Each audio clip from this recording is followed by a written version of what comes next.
Apakah sekolah perlu memiliki manajemen yang baik agar terwujud suasana belajar dan proses pembelajaran yang kondusif bagi peserta didik, sehingga peserta didik mampu mengembangkan potensi diri? Jelaskan ruang lingkup dan manajemen pendidikan sehingga tujuan tersebut dapat tercapai.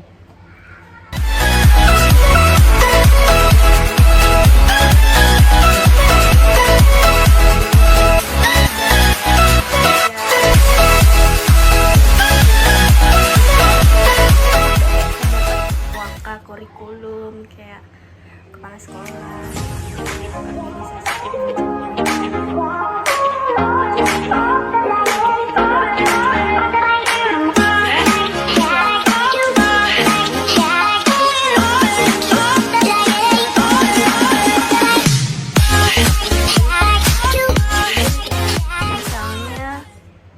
ruang lingkup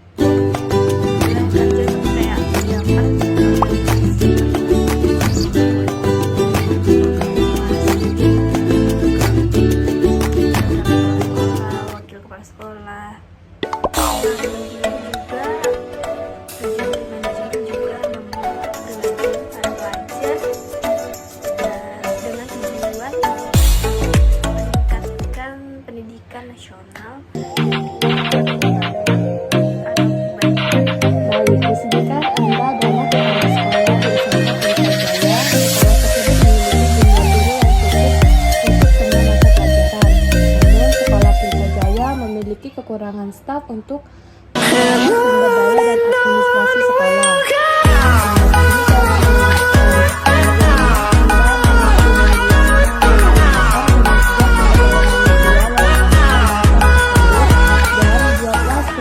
Organisasi untuk SMA Pelita Jaya. Baik, saya akan menjawab pertanyaan nomor 2 bagian A. Jika stafnya kurang, tata usahanya kan kayak pegawainya kurang kan? Ya. Terus kayak kita mengoptimalkan pegawainya tuh biar sedikit gitu. Kita tuh harus kayak sebagai pegawainya tuh dituntut memiliki kecerdasan kayak dalam bekerja cepatan gitu, kayak harus cepat.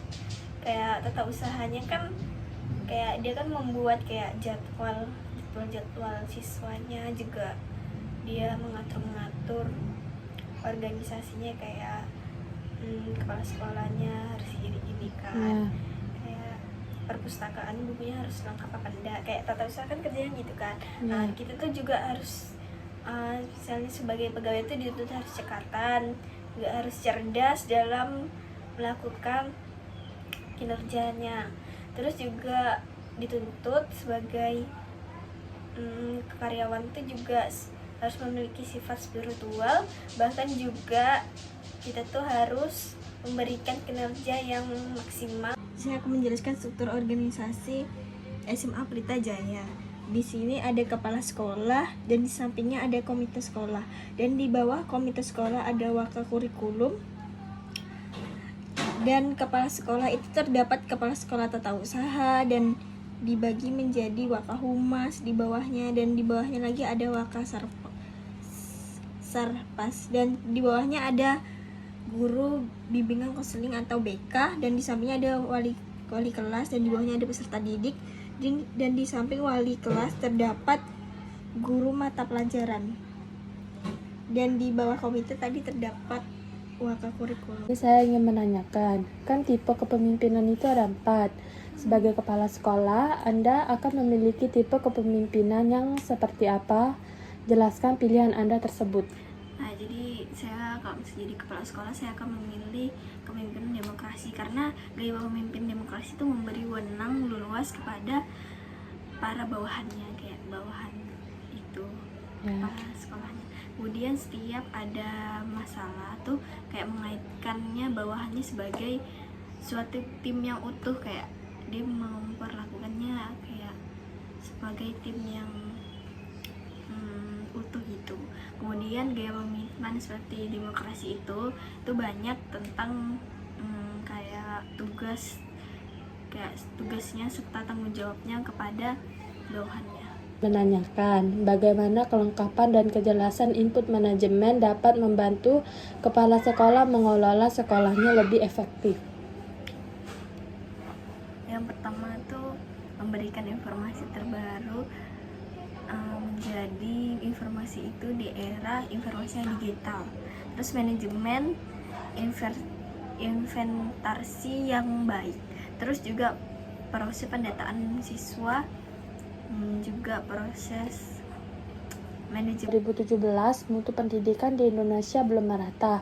Hal ini terlihat dari kebijakan penyelenggaraan pendidikan nasional dilakukan secara birokratik stylistik.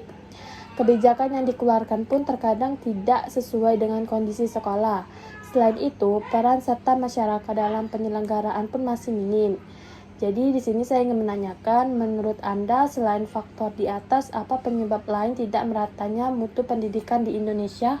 Jadi itu menurut saya kayak kurangnya mutu pendidikan di Indonesia tuh karena minimnya kualitas guru, juga karena faktor kemiskinan, dan juga prasarana dan sarana di dalam Indonesia tuh kurang, juga rendahnya kualitas guru dan rendahnya prestasi dan prasarana sekolah juga, dan masih tertinggal jauh Indonesia tuh kayak dibandingkan mutu negara lain tuh kita paling kurang mutu pendidikan.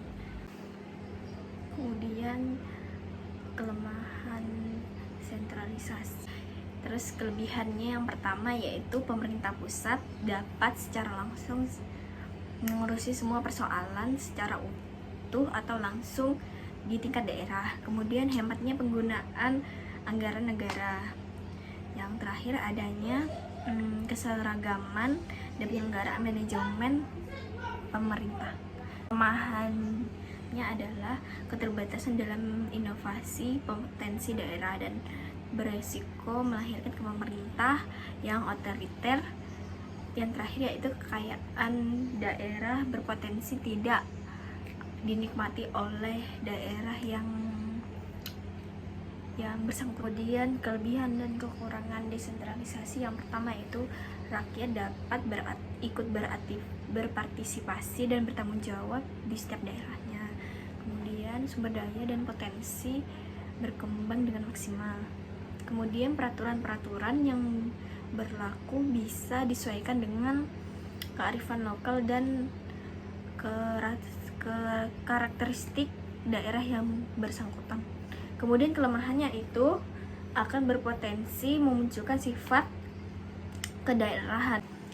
Kemudian memerlukan biaya yang besar untuk pemilihan kepala daerah. Yang terakhir yaitu tidak meratanya pembangunan daerah.